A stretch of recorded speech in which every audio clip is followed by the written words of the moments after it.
Hi, I'm Tree, and today on Stitches TV I'm going to show you how to do this hand smocking technique.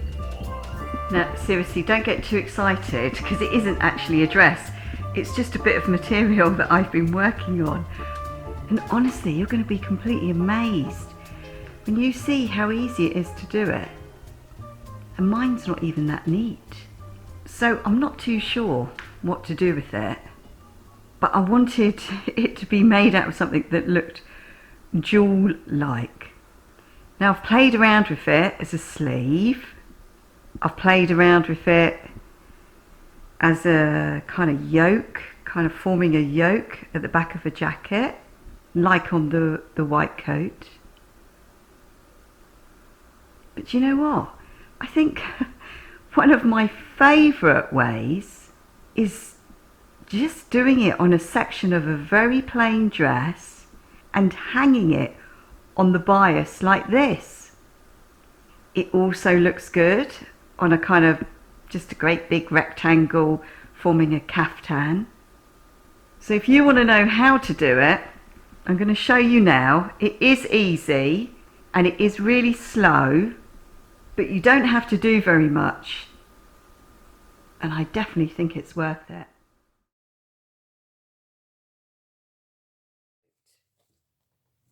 Now for the one that we're doing today, I'm using this shiny Lurexy fabric, but it's quite weak, so I have bonded, look, can you see? I've bonded some iron-on interfacing onto the back to stabilize it. Now this smocking technique is really easy to do, but it is a bit time consuming. Right, I'm not sure that you can see all of my dots, but you get the idea. So I've used Taylor's chalk, but it would be much better to have one of those chalk pencils. But I don't think it requires that much accuracy, really. Now I'm going to point and show you the pattern of what we're going to do, and then I'm going to start doing it. So first of all, we don't start at the first dot.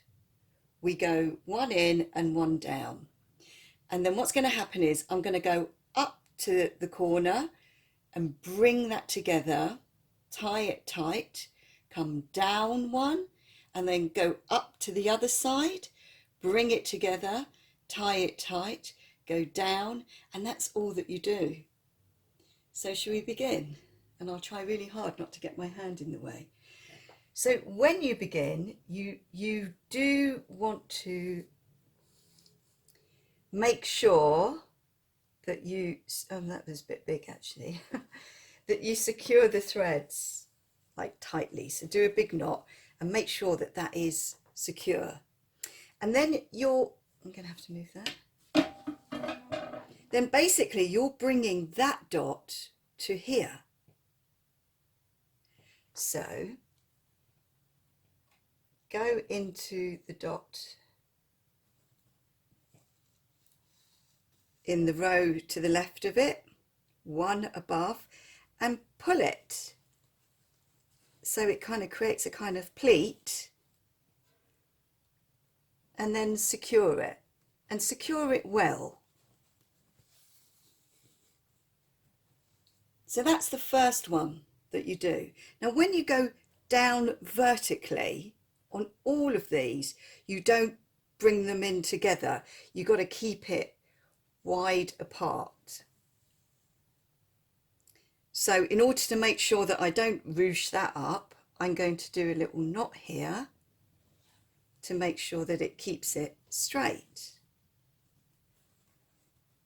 like that. Now I've got to go up on the right side. So I go in the row that's next to it, and I encourage it to come towards the middle and then secure it.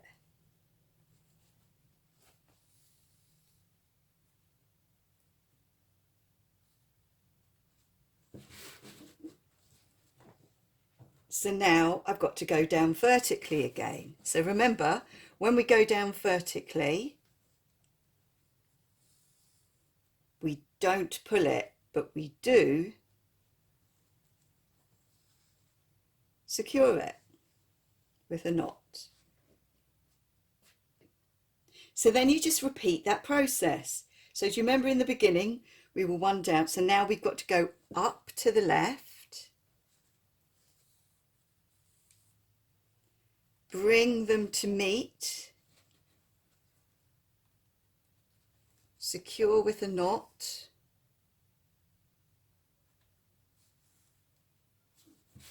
go one down, and whenever we go vertically, we don't pull it together, we just secure it with a knot, but maybe not that big a stitch. So now I have to go up to the right,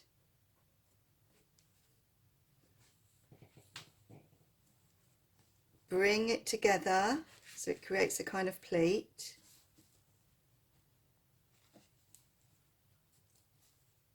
secure it with a knot,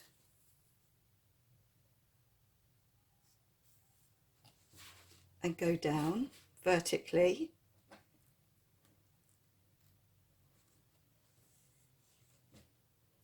No pulling, no ruching, just secure it with a knot.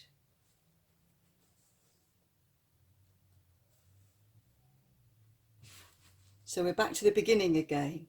So the next stitch is to go up to the left, pull them together, go down without pulling together, go up to the right, pull them together, and then go down and don't pull them together.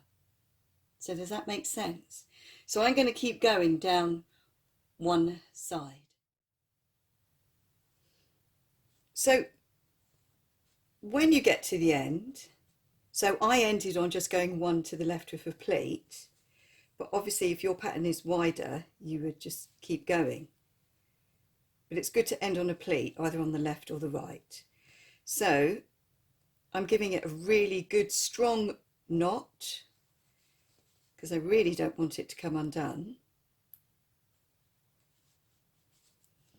So it should look something like that on the wrong side. Now before I show you the right side, I'm going to start doing the row that's next to it because it can get a bit confusing.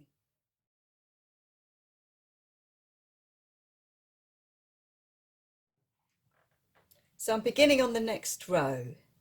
So the next row will be this one here, okay? So it's a dot along. So we do exactly the same thing. We don't begin at the top dot, we begin one down.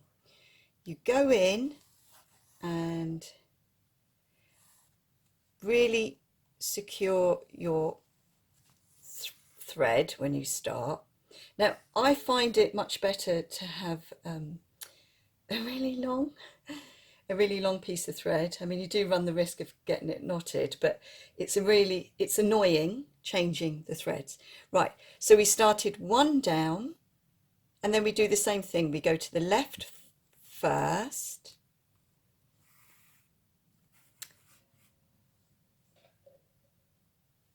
and then bring them together so that they meet. Make it a bit flat there.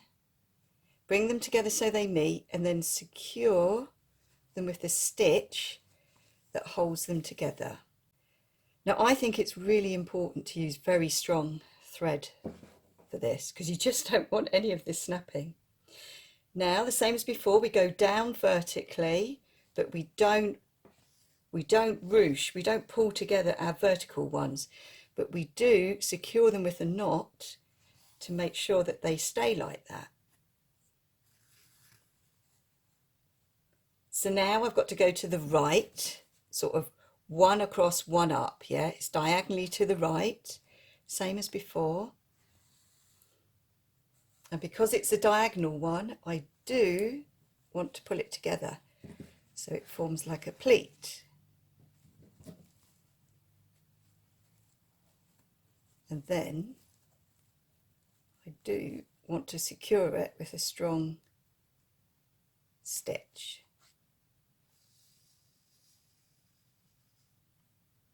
And a knot.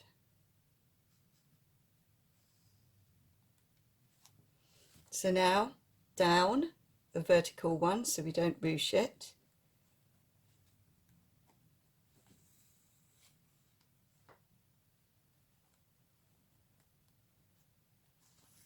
Secured with a knot.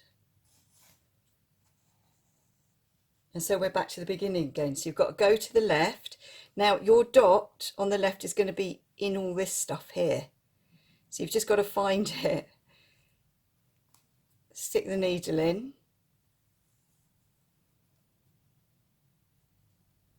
And bring it together. So just work slowly and neatly. Bring them together. Okay. Secure it with a stitch and a knot. Then we go down.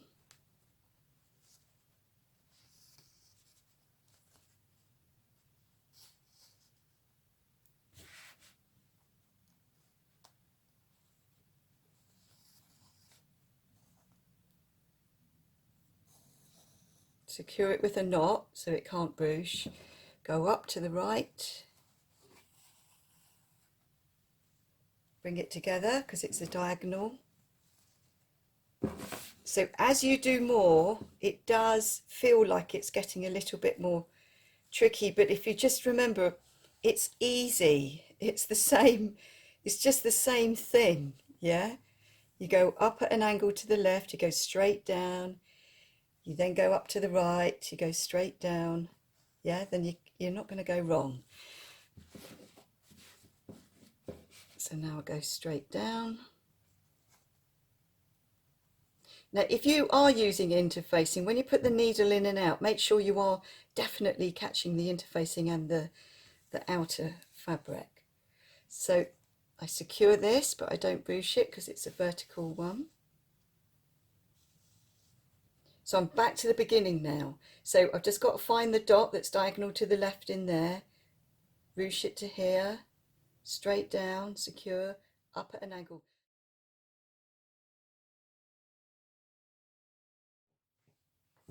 So I don't mean to tease you, but I'm going to keep going a little bit more. So when you see the other side, it's a bit more dramatic.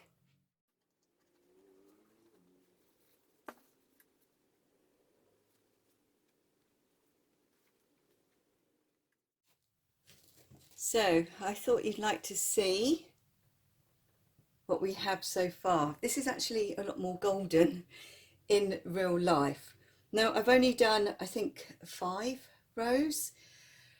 But there are a few things I thought you might be interested in. So first of all, I think the best drape, so if you're thinking of doing it on the top of a dress, the best drape, funnily enough, is, you know, on it sideways. So I did a great big long bit, didn't I, like this, but I haven't even got down there yet. So it isn't the drapes off the width, it's the drape off the side that looks really nice, because we do our smocking coming down, yeah? So what I'm demonstrating to you here is, look how nice the drapes are there. So maybe when you're doing your dots, make it longer. Do you know what I mean? So make it longer each row and not so wide, because then you could easily put like, you know, like a raglan sleeve shape like we did on ours, and then just let it flow down for the bottom of the dress. Thank you so much for watching. And if you want to see some more really easy but long and boring smocking techniques, we can do more videos. Bye.